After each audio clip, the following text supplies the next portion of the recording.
What's up, everyone? This is Metro, back taking a look at the Blood Death Knight level 100 Talentios.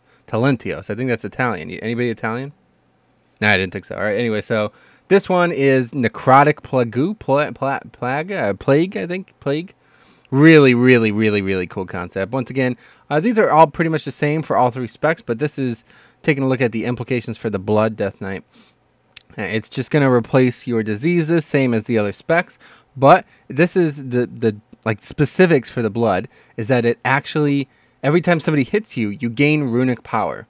So that's pretty cool. There's a bit of a disconnect on the tooltip. It says 2 runic power every time somebody affected by Necrotic Plague hits you, but the actual buff on the mob states there is 5 gain. So I don't know. Just gonna have a look at it here. The animation, basically, it stacks all the way up to 15. Okay, and no matter what you do, you can actually increase its duration. But every time you deal damage that would apply one of your previous diseases, it will get another stack. And the stack is basically just, you know, doing damage and making it bounce between other targets. You see the damage is substantial. This is a very good damaging ability. I'm going to go ahead and say this is very good for probably something like challenge modes. Not my favorite talent, but if you're looking pure damage, obviously getting runic power back is really nice. Do a lot of damage that way as well, and you're doing a lot of damage with these diseases.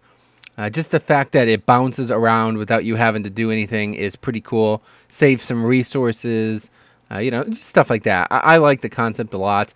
You can quickly get this on every target in the pack, which is 1 global essentially as well. And now here I'm just going to quickly show you what it looks like as it does bounce around. So every tick, watch, see it just jump there. And it's going to jump to 2 more targets, and then eventually, you know, it jumps exponentially. So this can quickly get out of control, but obviously you're never going to face more than probably like 5-6 targets. So. Next up is Defile. Continuing the Lich King abilities, we got this one here as well. Defile, it works the exact same way you would think it was. It looks a little different, obviously, but the Blood Death Knight tanking implication is that whenever a mob is stood in, it does 10% less damage to you. This is huge, okay? Obviously, this does not stay down forever, but for something like challenge modes, even bosses, this is another cooldown.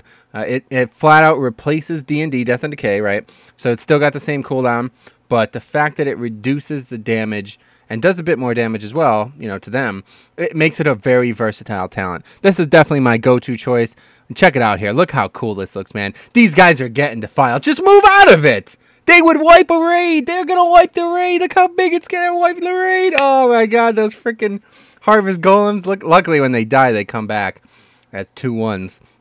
It's pretty good for them, but I love it. I love the concept. This is so good. This is going to be so good for challenge modes especially. Just run in there and throw it down, and you immediately have a defensive cooldown up on top of Bone Shield before you even have to worry about generating blood.